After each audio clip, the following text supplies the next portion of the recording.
Welcome to Buddhism Heartfelt, where the profound teachings of the Buddha are delivered from the heart. Today's theme, Letting Go is the Path to Liberation, will take you on a magical spiritual journey where letting go is not a loss, but an opening to inner freedom. Part 1. The Illusion of Control. Since ancient times, humans have always had a silent but powerful desire to control life. We want everything to go our way: favorable weather, understanding others, enough money, staying away from illness, eternal youth, fulfilling love. But life, like flowing water, never stands still. And in the effort to hold on to what cannot be held, we begin to suffer. The Buddha pointed out that the root cause of suffering is attachment, or in other words, trying to hold on to, trying to control things that are inherently impermanent.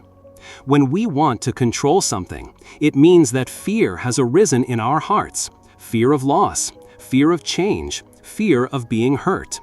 And the more we fear, the tighter we hold on. But like a handful of sand, the tighter we hold on, the more the sand slips out of our hands. We think that control will give us peace of mind, but in fact, it makes our hearts more insecure than ever. People lose sleep worrying about tomorrow's work. They get angry because their loved ones don't behave the way they want. They get tired of trying to please everyone and everything. Each of these actions comes from the same root, the illusion that they can control their lives. In the Samyutta Nikaya, the Buddha taught, all conditioned things are impermanent. Practice mindfulness to be liberated. This reminds us that everything, from emotions, thoughts, to phenomena, is fluid, changing. Nothing is permanent for us to grasp. One of the most obvious examples is the relationship between people. We often expect the people we love to always love us, understand us, and meet our expectations. But everyone is an independent entity with their own karma, their own journey. It is impossible for us to want to control others to become the ideal version in our eyes. When they don't go our way, we suffer. But if we know how to let go of our desires, let go of our expectations, then that love becomes free, open, and truly present. A child can play with a stream if he knows how to let himself go with the flow. But if he tries to block the flow, forcing the water to flow backwards, he will only bring disappointment and fatigue. Life is like that. When we no longer try to control, no longer fight with reality, then at that moment, peace begins to sprout. However, letting go is not giving up. It is not being indifferent or living recklessly. Letting go here means letting go of the mind that wants to control, not forcing everything to go our way, but learning to follow nature, acting with wisdom and compassion.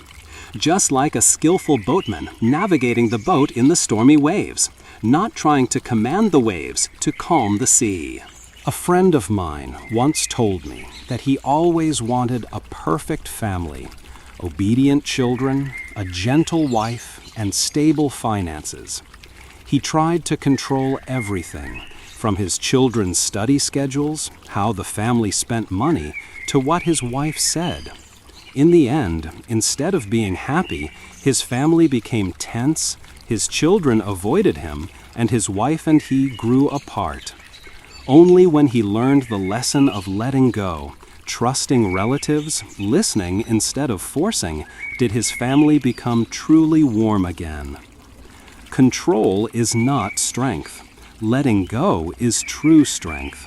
Because only when we are strong enough, understanding enough, can we dare to let go. Dare to accept that life does not go our way, and it does not have to be that way. In Buddhism, there is a beautiful image of a raft crossing the river. When we are still on the shore of delusion, we need a raft to get to the shore of enlightenment. But when we reach the shore, the raft is no longer necessary. Let it go. The same goes for controlling the mind. It can help us maintain order and direction for a while, but then, when we have mindfulness and insight, we need to learn to let go in order to move forward more easily. We can start practicing this in small things every day. When stuck in traffic, instead of getting upset, take a deep breath and accept. When someone doesn't understand you, observe the emotions that arise without reacting immediately. When a plan doesn't work, smile gently and move on. Because, as a Zen saying goes, it's not the wind that moves, nor the flag that moves, it's our mind that moves. When the mind no longer wants to control, when we become at peace with all changes, when we accept that life is impermanent, liberation begins at that very moment. Part 2. The invisible strings of the clinging mind. In the journey of liberation, what entangles us the most are not the iron chains or the tangible ropes, but the invisible strings of the clinging mind. Attachment to people, material things, fame, emotions, and even the most sacred things. Those strings do not tighten the body, but tighten the heart, making the soul heavy, unable to fly. In the teachings of the Buddha, love, that is, attachment, clinging, is one of the fundamental causes of samsara. We cannot be liberated because we still love too much, are too angry, too attached, too longing. Each of those thoughts is like a thin string, tightly wrapped around the mind, making it impossible for us to stay in the present. Imagine a bird tied to its leg by a small thread. It still flaps its wings, still wants to fly, but cannot escape. Likewise, when we have not yet let go of our attachments in our mind, even if we meditate, recite Buddha's name, or chant sutras, our mind still cannot be free. It is calm on the outside, but chaotic on the inside. There are forms of attachment that are easy to recognize, such as attachment to money, power, love. But there are also very subtle attachments that are disguised under the guise of legitimate. Attachment to self-image, to knowledge, to right and wrong, to the merit of practicing, even attachment to I am practicing. These subtle attachments are the deepest roots that need to be illuminated. A person may say, "I don't need much money," but in his heart he is always afraid of lack. A person may say, "I don't care about anyone," but gets angry when criticized. Whenever you have a strong reaction to the words or actions of others, stop and ask yourself, what am I clinging to? Attached to an image of I have to be perfect? Attached to recognition? Clinging to what is right? The truth is, every time we get angry, sad, or feel sorry for ourselves, it is a time when our clinging mind is touched. And in that very moment, if we have enough mindfulness to see it, we have planted a seed of awakening. In a Dharma talk, Zen Master Thich Nhat Hanh once told a story about a child who was playing happily when his toy was taken away by a friend. He burst into tears, angry. But when an adult gave him another toy, more interesting, he immediately stopped crying, continued playing, and no longer paid attention to the old toy. That simple story contains a profound truth. What we consider indispensable today may not be important tomorrow. So why do we keep holding on? The Diamond Sutra says, "Young vo so true nisinki tam," give rise to a mind without clinging to anything. This is a reminder of the mind that is not attached, a mind that is empty like space, not stuck to any object. When you love, love with all your heart, but do not hold on. When you give, give with all your heart, but do not expect anything in return. When you work, do your best, but do not cling to the result. That is true letting go. A Zen student once asked his master, "Master, I find myself clinging to someone. How can I let go?" The master smiled gently and replied, "You don't need to let them go. Just let go of the mind that wants to hold them back." The answer was like a bell ringing in the night. Actually, the problem is not with the other person, but with the mind that clings within us. When that mind disappears, the other person is still there, but our heart is light. They come, we welcome them. They go, we see them off. No demands, no resentment. And that is also the beauty of non-attachment love, a love that is free, tolerant, and non-possessive. People who know how to let go are people who know how to appreciate everything, but do not depend on anything. They live in the world without being dragged by it. They love without suffering, work without getting tired, lose without regret, gain without arrogance. But letting go cannot be rushed. Letting go is a quiet journey, requiring the light of mindfulness to illuminate every hidden corner of the mind. Every time we recognize an attachment, the rope is loosened. Every time we see ourselves reacting, it is an opportunity to turn inward. Let's start with the smallest things. When someone does not reply to a message, do we feel upset? When we do not get complimented on our work, do we feel sad? When we see others being more successful, do we feel jealous? Each question is a door opening into ourselves, and the answer is an invitation to let go a little, to let go of desires, to let go of expectations, to let go of ego. Because only when we are empty-handed can we grasp freedom. Part 3. The nature of impermanence, the root of letting go. In Buddhist teachings, there are 3 fundamental marks of all conditioned things: impermanence, anicca, suffering, dukkha, and non-self, anatta. Of these, impermanence is the first door, opening up insight into the constant movement of all things. And when we see impermanence, the mind will begin to loosen, because there is nothing left to cling to hold on to demand for eternity. Impermanence is not just a philosophy, but a living truth, present in every moment, from the in and out breath to the season of falling leaves, from today's smile to tomorrow's tears. Nothing stands still. Nothing remains the same, even for a moment. A flower blooms today, withers tomorrow. A passionate love yesterday now fades. A healthy, youthful body will eventually grow old and sick. We cannot hold on to spring, just as we cannot hold on to a look, a promise, or an embrace. However, we often live as if everything will last forever. We make long-term plans, place expectations on others, imprison ourselves in memories, suffer for things we have lost, and worry about things that have not yet come.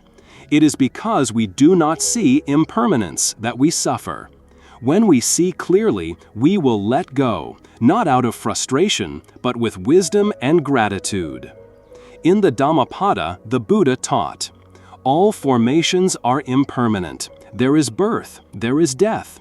When there is death, there is peace. This is the way of the saints." When we clearly see the nature of impermanence, we no longer see death as something to be feared, but as an inevitable part of life. We no longer try to keep someone in our hearts forever, but learn to love fully in each present moment. A short story tells of a Zen master who was given a beautiful porcelain teacup. He lifted the teacup, looked at it, smiled, and said, "I see this cup is broken." Everyone around was surprised. He said again, "Because I know it will break one day, I cherish every time I drink tea from it." That look is the look of someone who deeply understands impermanence, not clinging, not afraid of losing, but cherishing existence, knowing that everything is changing, so not regretting the past, not worrying about the future, but living fully in the present. An old father sat watching his child play. In his heart, he knew that one day the child would grow up, go far away, and have his own life. But because he understood that, he loved his child even more. Love without attachment, love without possession. That is love based on the insight into impermanence, a vast love not based on fear or control. In life, if we practice contemplating impermanence every day, we will find our mind becoming lighter and lighter. When stuck in traffic, we know that this moment will pass. When misunderstood by others, we know that this feeling will not last forever. When we are happy, we know that happiness will also change, so we are not subjective, not arrogant. When we are sad, we know that sadness will also disappear, so we are not desperate, not self-pitying. There is a very beautiful Zen saying, often engraved on bells, "Even this moment will pass."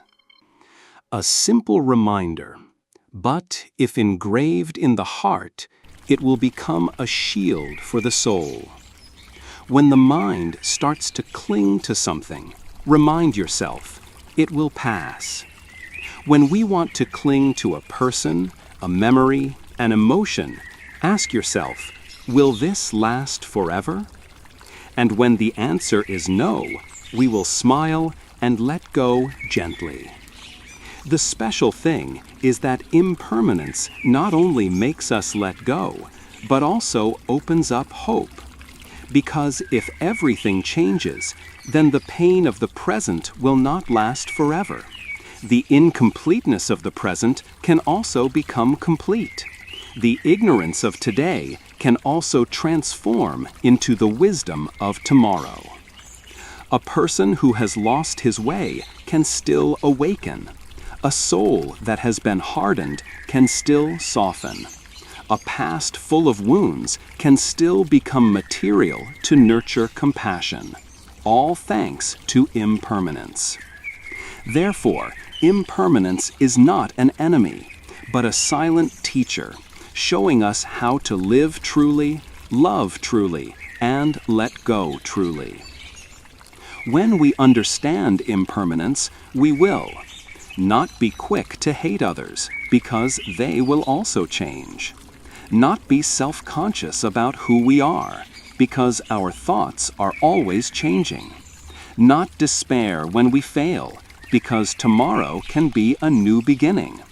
Not be arrogant when we succeed, because nothing lasts forever. And then our mind is as wide as space, not stuck in any form. Like a lotus flower that grows from the mud but is not tainted by the mud. Like a cloud that flies through the sky but leaves no trace behind. A human life is just a breath. It comes and goes. We cannot stop time from passing, but we can be awake in each passing moment. That is the practice of letting go. As gentle as a leaf falling from a branch in autumn, as peaceful as a river flowing to the ocean. And that is also how impermanence leads us to freedom. Part 4. Suffering and the Mind of Desire. When the Buddha attained enlightenment under the Bodhi tree, he clearly saw a truth that all beings are going through, but few people realize. That is suffering, dukkha. But the special thing is, suffering is not due to the cruelty of life, not due to the unfairness of fate. Suffering comes from the mind of desire, the mind that wants this, wants that, the mind that does not accept the present as it is. And it is also there where the mind arises to cling, to desire, that the source of suffering is formed. In the Four Noble Truths, the four truths that the Buddha taught, he began with the truth of suffering. Life is suffering. But he did not stop there. He pointed out the cause, the truth of origin, the possibility of ending suffering, the truth of cessation, and the path to ending suffering. Among these, the cause of suffering is tanha, craving, the craving to have, the craving to keep, the craving to avoid what is not liked. We often think that we suffer because of lack of love, money, health, understanding. But in fact, we suffer because of wanting, and wanting is never enough. We want people to love us forever, but people's hearts are like a flow. We want everything to happen according to plan, but life is impermanent. We want to be right, but everyone has a different perspective. We want to be healthy, but the body is subject to birth, aging, sickness, death. That wanting is the root of all chaos, and it is worth mentioning that every time we achieve what we want, we are afraid of losing it. Then we continue to want something new. The circle of suffering starts from wanting, followed by worry, fear, holding, and then pain. A Zen master once said, "Suffering is not because you don't have, but because you think that if you had it, you would be happy." But in fact, happiness does not lie in external conditions, but in internal attitudes, where a mind knows enough, knows how to stop, knows how to live with what is. Imagine a thirsty person walking in the desert. Every time they see an illusion, they think it is water, rush towards it, then get disappointed. Then they continue to run after something new. Our lives are often like that, running after illusions of happiness, the ideal partner, the perfect career, a beautiful body, a life without sorrow. But when we achieve it, we still feel empty, because true happiness cannot be found by adding more, but only when we let go of something. Let go of wanting, let go of expectations, let go of resistance to the present. The Buddha did not tell us to live in poverty or give up all material things. He taught us to let go of our attachment to those things. We can still live in a nice house, drive a good car, do the job we love, but we do not consider that as the foundation of our self-worth. When you lose, don't break. When you have, don't be complacent. In the Samyutta Nikaya, there is a beautiful dialogue between the Buddha and a monk. "Venerable Sir, what should I let go of to no longer suffer?" The Buddha replied, "Let go of what you cannot keep." A simple sentence, but if you practice it, you will be liberated right now. You will realize that no one can keep youth, health, wealth, or even a relationship.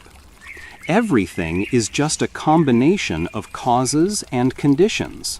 When the conditions are sufficient, they remain. When the conditions are no longer present, they disappear. And when you see this clearly, you no longer blame, torment, or complain. You learn to accept and be grateful. A young girl once asked a Zen master, "Master, I am suffering because my lover has changed his mind. How can I stop suffering?" The monk asked again, "Are you suffering because that person has changed, or because you do not accept that change?" The girl was silent. Tears fell. The monk continued, "No one makes you suffer except your own mind that refuses to let go." His words are like fire, but also like water, burning illusions and refreshing mindfulness. We need to look deeply into our own minds. When you are sad, ask, "What am I expecting?" When you are angry, ask, how do I want the other person to be different? When you are worried, ask, what am I afraid of losing? Every time we recognize the desire within, we are closer to freedom. And in the very moment we see it, that wanting has begun to disappear. Liberation is not far away. Liberation is when we stop wanting anything other than this moment. When you sit still with your breath, when you look at a flower that doesn't need to be picked, when you listen to the rain falling without complaining, that is letting go. That is living. That is being fully present. That is when suffering stops. Part 5. Letting go of the ego. Breaking the prison of the ego. During the journey of letting go, there is a deepest and most enduring bond that few people have the courage to face. The ego. It is not a physical thing, but it controls all our thoughts, actions, and emotions. If we cannot see and let go of the ego, then all other letting go is only temporary. The ego is the root of all suffering. When we say, I am right, I am hurt, I need recognition, I am better, all of these do not come from wisdom, but are the voice of an I asserting itself. But paradoxically, what we call I actually has no self-nature. The Buddha taught about anatta, one of the 3 marks of the Dharma, that there is no fixed entity called I. This body is a combination of earth, water, wind, fire. The mind is a continuous succession of feelings, ideas, perceptions. All are born, die every moment. Yet we still stubbornly hold on to an I to protect, to nourish, to affirm to the world that I exist. There is an ancient Zen story that says, a disciple asked the Zen master, "Master, what must I do to attain enlightenment?" The master replied, "Let that I go." The disciple wondered, "But if the I no longer exists, who will be enlightened?" The master smiled. "When there is no I left, enlightenment has already occurred." Indeed, awakening can only happen when the ego disintegrates. When there is no longer, I am a good practitioner, I have achieved a lot, I know this doctrine, then the mind is truly open to receive life in a pure and unconditional way. We can observe the ego in action every day. When criticized, we react strongly because the ego is touched. When praised, we are happy because the ego is stroked. When someone else is better, we feel insecure because the ego is overshadowed. When helping someone, we want to be recognized because the ego wants to be praised. All of these subtle movements come from the mind that wants to affirm itself.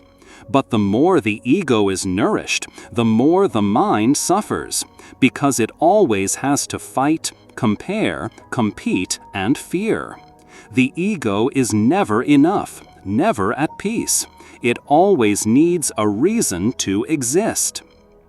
The Buddha did not teach us to destroy the ego by hating it.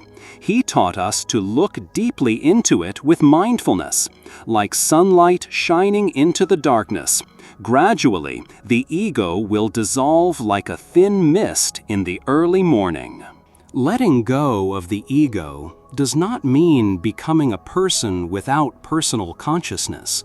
It means no longer identifying with emotions, no longer considering reputation, position, talent as self, no longer trying to make others think well of you, no longer afraid of losing the image you are maintaining.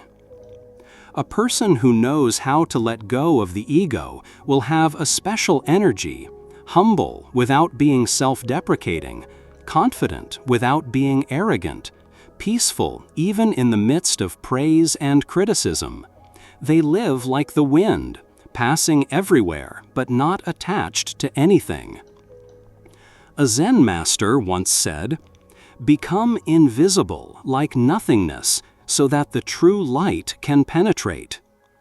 When we are no longer hindered by the ego, the true heart will be revealed. That is the heart that does not discriminate, does not cling or let go, is not conditioned by external circumstances. That is when we love without possessing, speak without trying to prove, give without expecting anything in return, live without affirming. However, the ego cannot be let go once and then it is done. It needs to be seen and let go every day, in every small situation. When someone is better than you, observe the ego that is jealous. When someone does not understand you, observe the ego that wants to be understood.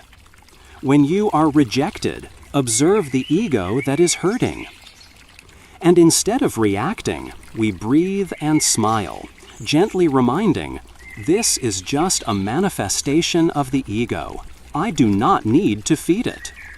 When we know that we are not this body, not a temporary emotion, not the past, then we begin to touch the unborn and undying within ourselves. And in that state, no I, no you, no right, no wrong. There is only the pure presence of reality. Letting go of the ego is the greatest step on the path to liberation, not because it requires external strength, but because it requires the greatest courage, the courage to look deep into oneself, where the deepest attachments lie. And when we let go, we no longer need to be someone. We simply are life, whole, complete, and free. Part 6. The practice of letting go. Not rejection, but liberation. In the minds of many people, letting go is often misunderstood as a rejection, surrender, or loss. Some people think that letting go is weakness, avoiding responsibility, living negatively. But on the path of enlightenment, the Buddha revealed another truth. Letting go is not giving up the world, but letting go of the mind that is attached to the world. People who know how to let go do not need to leave their families, do not need to cut off all relationships, do not need to live in deserted mountains and forests. They still live in the world, but their minds are not controlled by the world. That is the practice of letting go, a noble practice, but silent, unpretentious, and formless. A simple example. When you hold a cup for too long, your hand will start to get tired. The tiredness does not come from the cup, but from the mind that holds on and refuses to let go. Letting go here does not mean throwing away the cup, but allowing your hand to rest when it is enough. The same is true in life. We keep holding on to worries, sad memories, old desires, and we tire our minds. Letting go is not throwing everything away, but putting down things that are no longer necessary. Gently, no pressure, no tension. Once, a person asked a Zen master, "Master, how do I know that I am truly letting go and not running away?" The Zen master smiled and said, "When I run away, I feel insecure, scared, and try to forget. But when I let go, I feel light, peaceful, and free." The answer is like a cool breeze blowing through my mind. It helps me understand that letting go is not about external actions, but about the content of my inner consciousness. Some people still live in the bustling streets, but their minds are completely empty. Some people live in temples wearing brown robes, but their minds are full of desires, attachments, and competition. Truly letting go is letting go of the mind that wants to hold on. A mother who loves her child but does not force her child to live according to her will, that is letting go. A leader who does his best but accepts failure when it comes, that is letting go. A monk who keeps the precepts, meditates, but is not arrogant about his practice, that is letting go. In the Dhammapada, the Buddha taught, property does not bring peace to one who is full of desire. One who is not desire lives peacefully as in a deserted forest. This sentence emphasizes that peace does not come from having or not having, but from whether our mind is still thirsty or has let go. A person who lives in the forest but still desires is still miserable. A person who lives in the marketplace but lets go of desire is at peace. Another time, a layman came to ask the Buddha, I still have to take care of my family, earn a living, and fulfill my duties, so can I practice? The Buddha taught, if I do everything with a mind that is free from greed, anger, and delusion, then even worldly affairs are also practice. If you live in the middle of the house without being bound by greed, that is the practice of renunciation in the mind. The practice of letting go is not to leave, but to live with everything but not to cling to anything. We can practice this every day.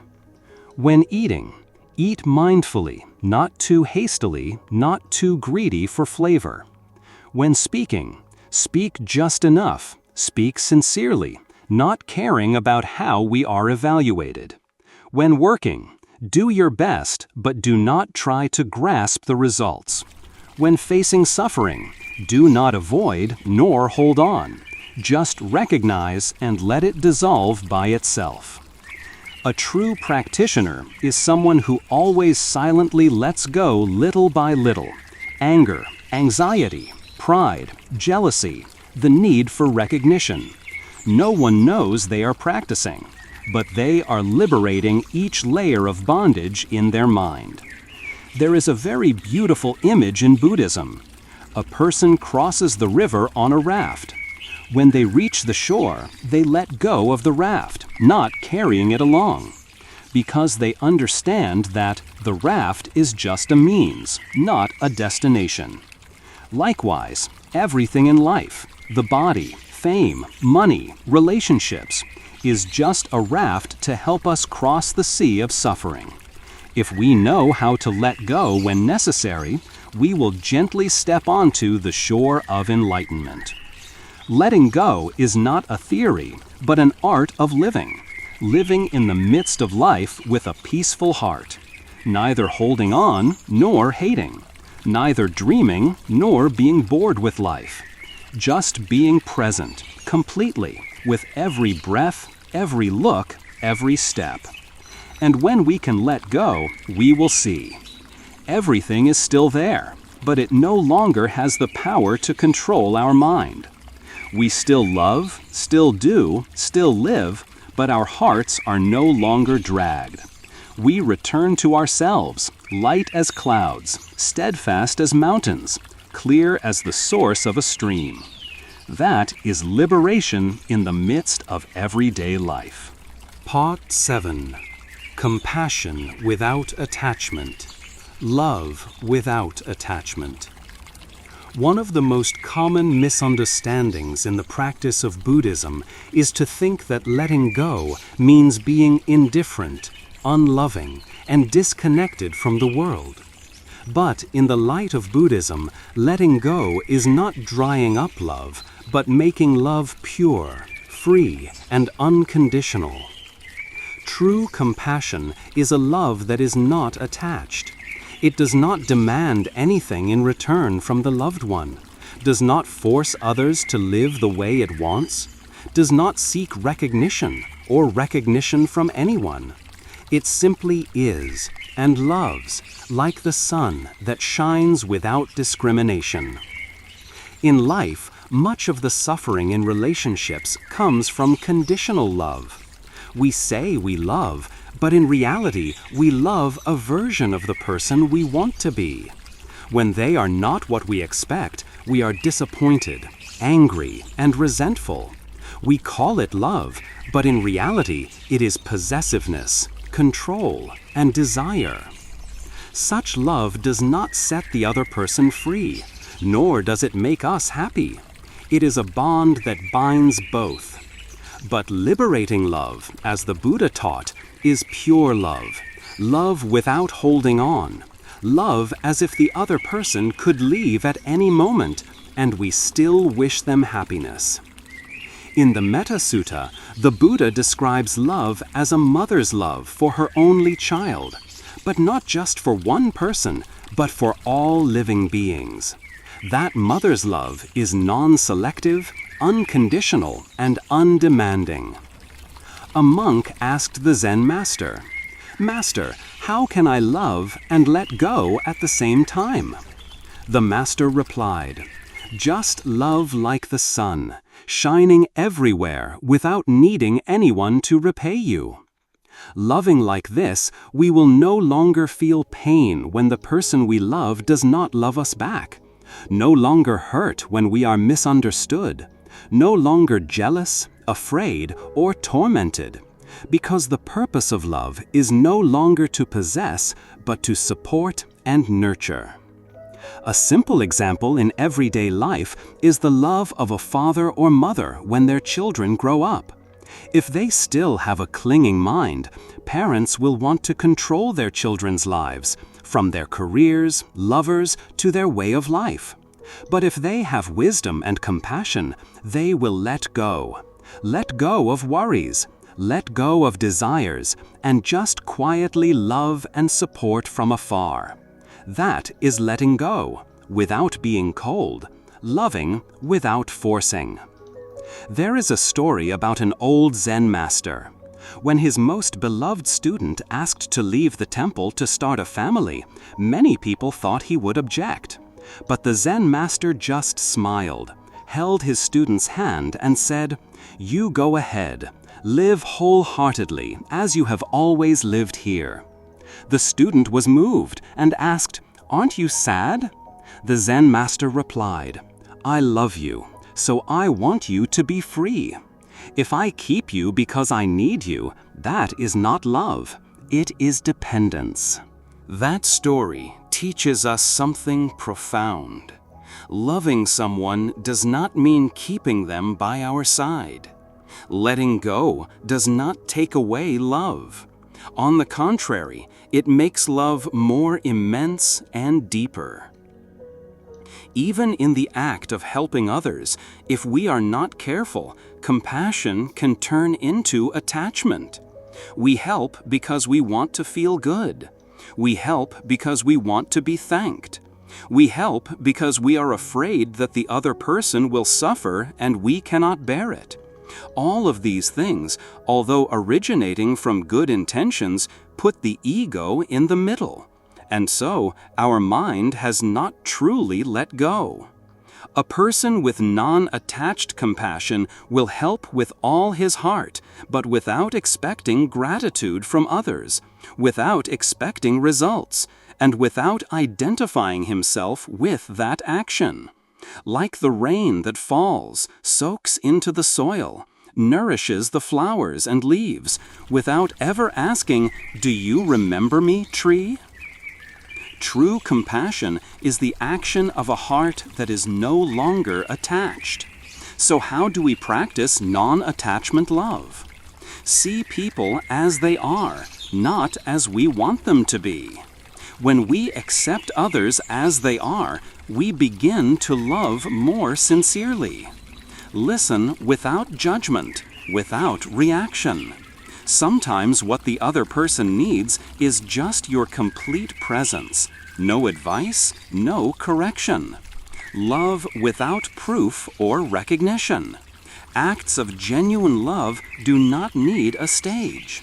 Bless the person you love, even when they are no longer with you. That is a noble form of love, liberating love. Turn back to loving yourself, like an old friend. Because if we are still attached to images, expectations, or judgments about ourselves, we cannot love others completely. Those who practice love like this will feel a very special kind of peace, not because someone loves them back, but because their own mind no longer resists, no longer clings, no longer suffers. Love, but not lost. Love, but still at ease. Give without attachment. That is liberating love, the 7th step on the journey of letting go. Part 8. Mindfulness, the key to letting go. On the path of practice and inner transformation, mindfulness, sati, is not just a skill, but the light of awareness that helps us see each wave in our mind. Without mindfulness, we cannot recognize attachments, cannot see clearly what is clinging, what is letting go, and also do not know how we are being dragged away by greed, anger, and delusion. Letting go is not a momentary emotional decision.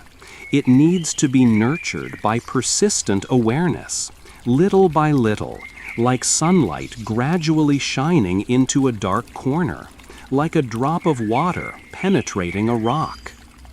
Mindfulness is returning to the present moment, fully and consciously. That is when we drink a glass of water and know we are drinking, take a step and know we are taking a step. Breathe in and feel life happening within ourselves. It sounds simple, but that simplicity is an act of inner revolution. Because when the mind is present in the body, we begin to see clearly what is happening in the body, in the emotions, in the thoughts. And from there, the door to letting go is opened. An angry person, if not mindful, will act on that anger, say hurtful words, do things without control, and then suffer with regret. But if, as soon as anger arises, they return to their breath, just breathe and recognize this is the feeling of anger, then the anger no longer controls their actions. And so, it is a letting go of the reaction, letting go of the right to win or lose, letting go of the offended ego. In the Sutra on Mindfulness of Breathing, the Buddha teaches that when we breathe in and know we are breathing in, breathe out and know we are breathing out, the mind becomes calm and clear. It is from this stillness that insight arises, and letting go is no longer something far away, but a natural state of one who has clearly seen the nature of things.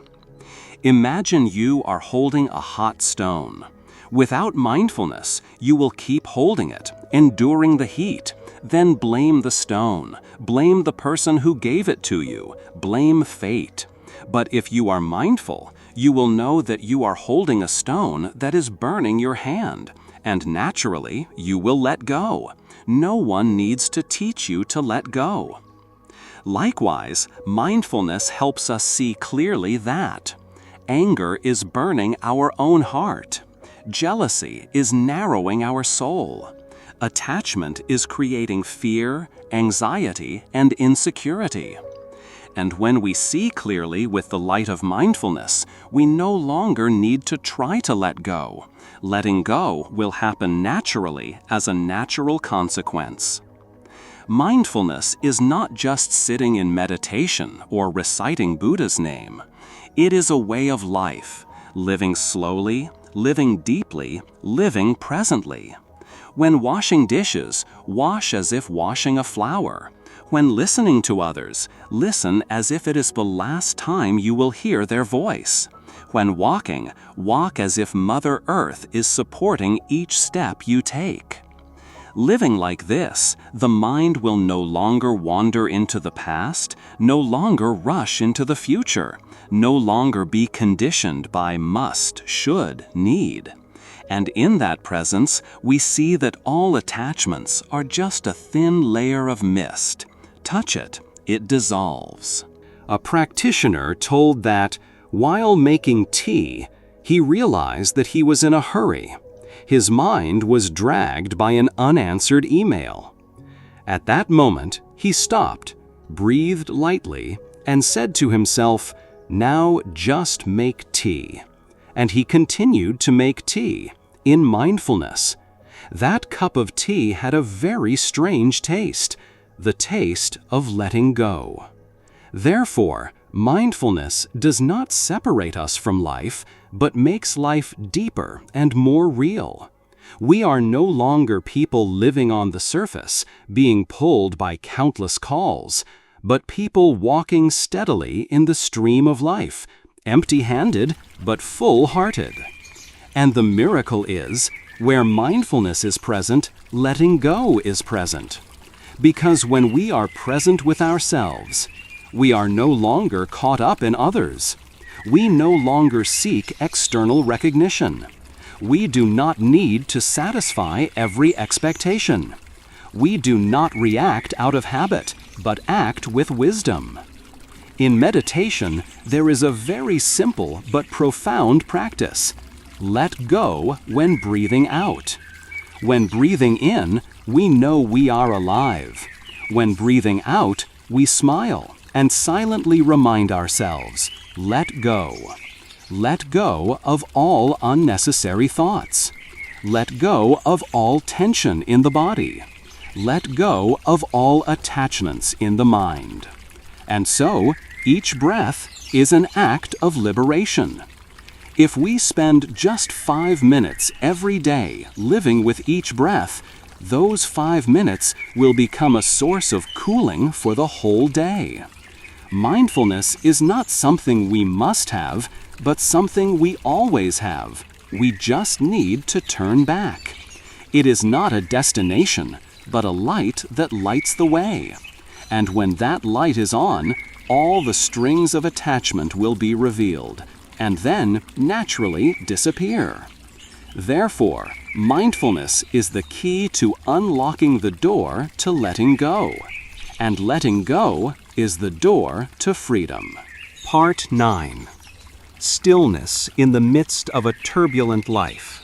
The art of living peacefully. In an increasingly hectic and noisy world, where people are constantly chasing after goals, responsibilities, pressures, and expectations, a quiet mind becomes a luxury that many people only remember in moments of fatigue and boredom. But for those who practice Buddhism, inner stillness is not an escape from life, but a real quality, one that can be nurtured and practiced in the midst of a turbulent life. When we learn to let go, a miracle begins to appear. That is, stillness that does not depend on circumstances. We do not need a quiet forest. We do not need a remote temple. We do not need to wait until we are done with work and worries. Stillness can bloom right in the midst of the city, in the noise, in the midst of complicated relationships, if our mind knows how to return. In the scriptures, there is a beautiful image. A wise person is like a lotus flower that grows in the mud, but is not tainted by the mud. A calm mind is like that. It does not reject the world, but it does not let the world sweep it away. It is present in life, in contact with all life, but still maintains a transparent space inside, where no one can invade. Letting go is the path that leads us to that state of calm. When we no longer run after recognition, we no longer need to strain ourselves. When we no longer try to please everyone, we are no longer stressed. When we no longer need to be someone, we begin to truly live. A person once asked a Zen master, "Master, my life has too many things that are not as expected. How can I be at peace in the midst of all that?" The Zen master replied, "You do not need to wait for everything to be as expected to be at peace. You just need to see clearly that things are not as you wish. It is just a natural part of life." Stillness begins when we stop resisting what is. We no longer fight the rain, but learn to walk in the rain mindfully. We no longer complain that others do not understand us, but quietly listen to ourselves. We do not need to chase after a perfect image, but live true to what is. In Zen, there is a very good teaching. All forms are illusory. If you see all forms as non-forms, you will see Tathagata. Roughly translated, all forms are unreal. When you see forms without being stuck in them, you see the true mind. And that true mind is the deep stillness that is not conditioned by anything or circumstance. That stillness is not empty, but is full of life, understanding, and compassion.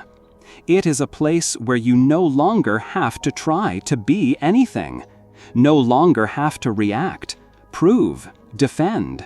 You just are, like the clouds drifting, like the river flowing, like the warm sunshine, present without noise. There is a little story. A meditator was meditating and heard a noise outside, feeling uncomfortable. He came to complain to the teacher. "Teacher, I cannot meditate with this noise." The teacher smiled and said, "You don't need to silence the noise. You just need to silence the mind that is resisting that noise." That is a profound lesson about true silence. It is not external silence, but the mind that is not dragged along, not disturbed by external circumstances. And when the mind is quiet, everything becomes clear. We see fear, but we are not caught up in it. We see ambition, but we do not identify with it. We see everything coming and going, like the wind. And from there, a very natural wisdom arises, knowing what to hold on to, what to let go of, what is real, what is just an illusion.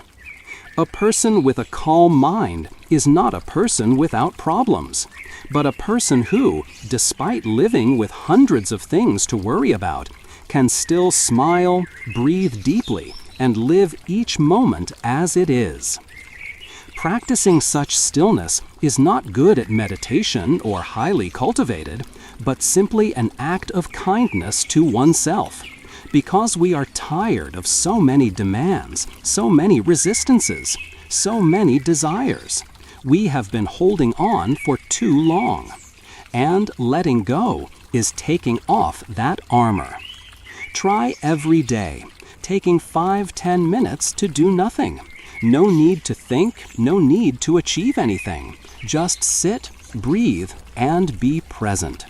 If the mind thinks of something, that's fine, but just know and gently return to the breath. Gradually, you will touch a very strange space, very quiet, very bright, very real. That is the stillness in life, which those who know how to let go will feel. And when you can live in that stillness, no matter how life changes, your mind will still be like the surface of a lake, still and deep. Part 10. The Sweet Fruit of Letting Go. True Freedom and Peace. When we have completed the journey of letting go, from letting go of control, letting go of attachment, letting go of ego, letting go of desire, to letting go of invisible expectations, we will begin to feel something that is no longer theoretical, true freedom. It is not physical freedom, not living without being bound by work or responsibility, but freedom in the mind, where everything that happens no longer drags us down, entangles us, or shakes us. It is a state of living without being swept away. It is walking through life with a mind that is still at ease. It is facing suffering while still maintaining deep peace. People who know how to let go will no longer need to become anyone. They no longer say, "I have to be a good person." They just need to live kindly, not for anyone to see, not for the sake of expecting anything in return. No longer say, "I need to prove myself." They just need to be present, do their best, and let everything happen. Their minds are like the sky, open, tolerant, without boundaries. A cloud comes, they see it. A ray of sunshine, they welcome it. A rain shower passes, they smile. They do not chase after the sun, nor do they avoid the rain. They do not hold on to the clouds, nor are they sad when they go. Because they know everything comes and goes, but the sky is still there.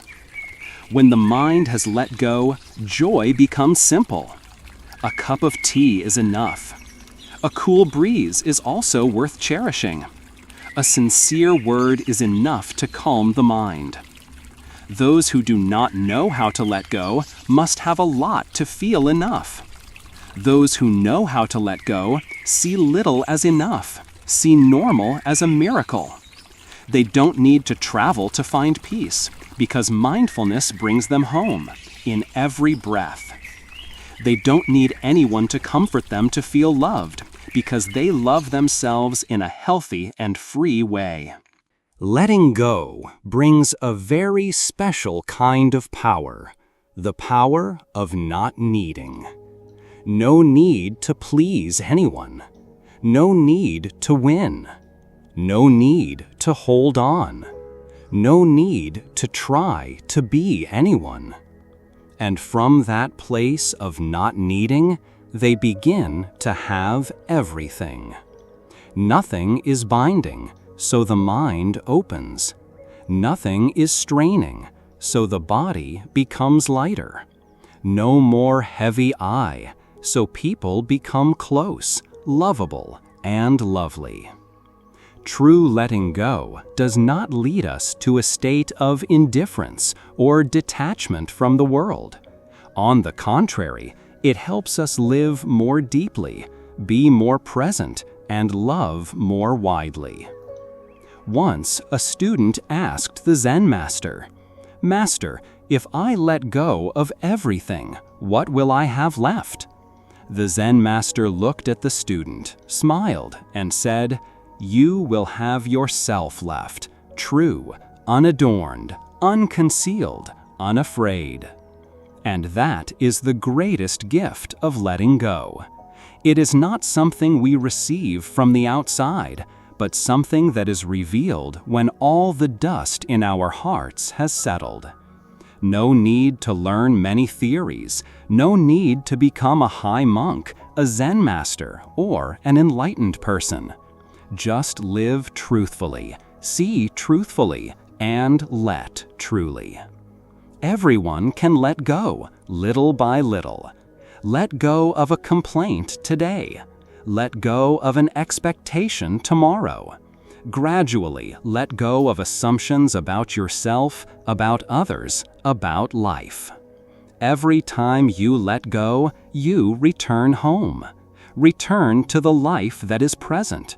Return to a light heart. Return to a mind that no longer carries a burden. And when we live in that lightness, we have entered the door of liberation. No need to wait until tomorrow. No need to go to a distant realm. Liberation is when the heart is no longer attached. Liberation is when we can smile in the face of both gain and loss. Liberation is when every step is leisurely, every breath is profound, and every day lived is a miracle. We have just gone through 10 parts of a profound spiritual journey. The journey of letting go is the path to liberation. Although each part is a step, a perspective, a stop, but in the end, all invite us to return to ourselves, with a mind that is no longer burdened, no longer struggling, no longer afraid. Letting go is not losing, but clearing the soul so that beauty, truth, and purity have a chance to manifest. When there is nothing left to protect, we are truly protected. When there is nothing left to hold on to, we truly have everything. From the Buddhism Heartfelt channel, we would like to send our best wishes to you, those who are on the path of awakening. May you live as light as a cloud, as steady as a mountain, and at peace amidst all changes. See you in the next videos.